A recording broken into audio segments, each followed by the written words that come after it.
Dieu Tout-Puissant, Créateur du ciel et de la terre et de tout son contenu, les choses visibles et invisibles, je te dis merci pour la vie, merci pour la création. Passe-moi dans ta monde, Seigneur, afin que je puisse être purifié et blanchi de l'iniquité. Pardonne-moi mes fautes et celles des autres, délivre-moi de tous mes ennemis, de tous mes adversaires, partout où ils se trouvent.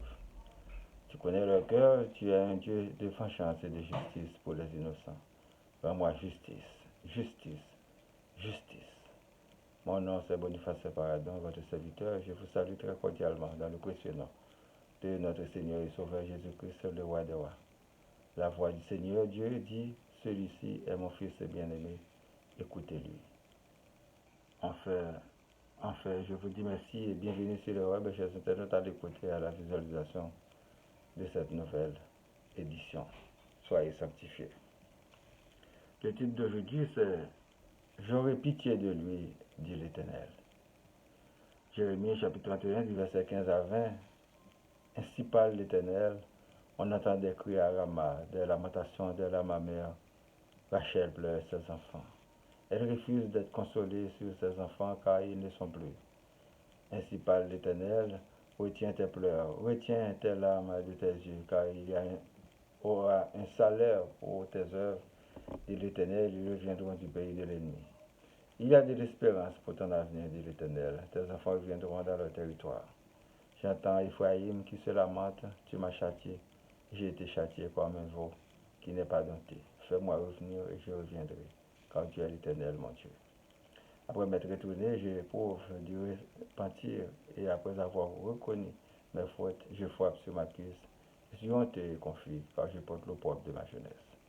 Ephraïm est-il donc pour moi un fils chéri, un enfant qui fait mes délices, car plus je parle de lui, plus encore son souvenir est en moi.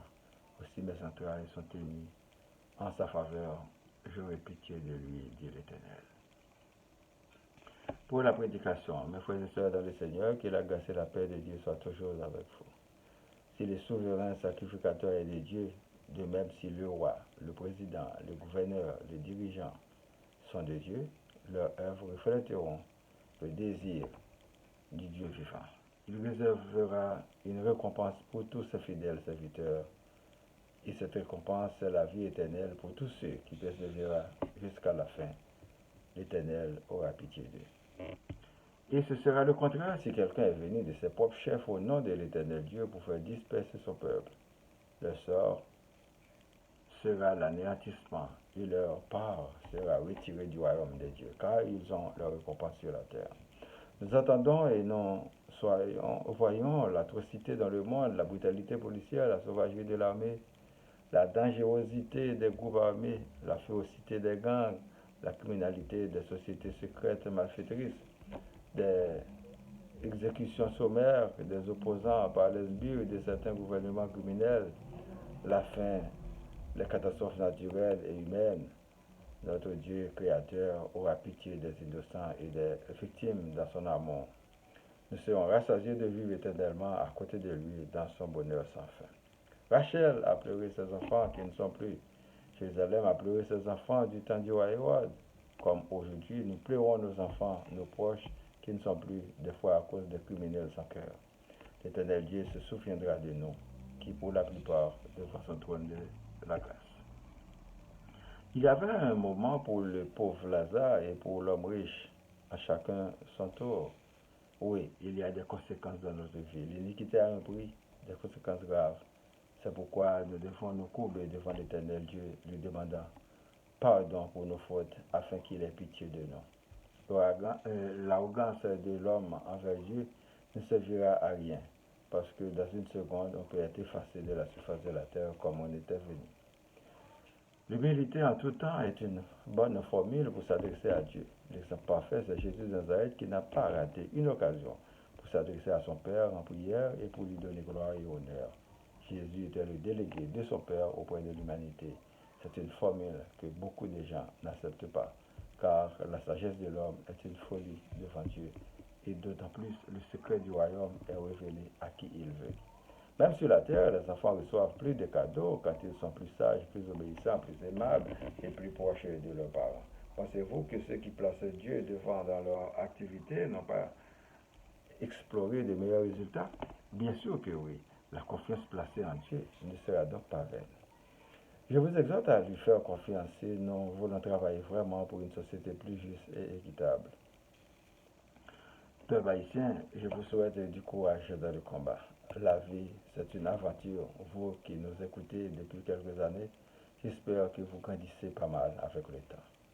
Nous devrions être plus forts que l'ennemi dans la bataille.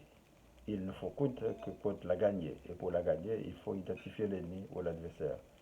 Ne pas reconnaître que nous sommes dans une bataille relève de la naïveté. Pourquoi on travaille, on plante et on ne récolte pas? Pourquoi on fait du bien en retour, on récolte la méchanceté et la malhonnêteté des autres? Parce que l'ennemi récolte à notre place. Dieu a jugé bon d'envoyer son Fils unique Jésus sur la terre à cause du sabotage de l'ennemi sur la création, sur sa création. Son ennemi est notre ennemi. Nous avons à lutter contre les esprits mauvais, les anges rebelles dans les lieux célestes et sur la terre, ainsi que contre ses serviteurs. Nous devons fortement prier, mais aussi surveiller en tout temps physiquement et faire tout ce que nous sommes capables de faire pour mieux vivre. Nous sommes tous un peu conscients que personne ne viendra nous délivrer. Arrêtons l'hypocrisie. Nous avons de faux dirigeants et les gangs sont nos gangs. Faisons la décentralisation de nos ressources et aller porter le service aux habitants du pays. Il ne devrait y avoir ni paysans ni citadins. Nous sommes des Haïtiens égaux. La majorité des parents n'ont pas à payer pour l'éducation de leurs enfants parce que l'État ou le gouvernement s'en occupera avec les taxes de la population en général. Quelle bonne idée! Quelle bonne idée! Ce sera la prévention à la délinquance juvénile. On aura moins de bandits à très court terme. Ce sera justice. J'invite quand même les bandits à sandales et ceux à cravate d'arrêter de couper la branche sur laquelle ils sont assis. Vous détruisez inconsciemment. Depuis des années, il n'y a plus de développement dans les villes ni dans le pays à cause de votre agressivité. Le peuple a grand besoin de respirer et la paix sera bonne pour vous aussi. Vous ne pouvez pas passer toute votre vie à piller, à kidnapper des gens. Après cette vie sur la terre, il y a encore la vie. Vous êtes avertis. Nous demandons à Dieu de nous délivrer de tous nos ennemis et de tous nos adversaires. Que le Seigneur Jésus nous sauve, que l'Esprit Saint nous guide le chemin. Nous prions pour moi, ma famille, vos familles, les membres des groupes de spiritualité, les amis, les personnes malades, les personnes endeuillées, les démunis, les chômeurs, les personnes vulnérables, les leaders, les prisonniers, la ville de Laval, Montréal, Québec, Canada et le monde entier. Que la paix soit sur le monde. Nous citons notre Père qui est aux cieux, que ton nom soit sanctifié, que ton règne vienne, que ta volonté soit faite sur la terre comme au ciel. Donne-nous aujourd'hui notre pain de ce jour. Pardonne-nous nos offenses comme nous pardonnons aussi à ceux qui nous ont offensés. Et ne nous laisse pas entrer dans la tentation, mais délivre-nous du mal. Car c'est à toi qu'appartient la puissance et la gloire au siècle des siècles. Amen. Je vous souhaite de passer une bonne journée et une bonne semaine.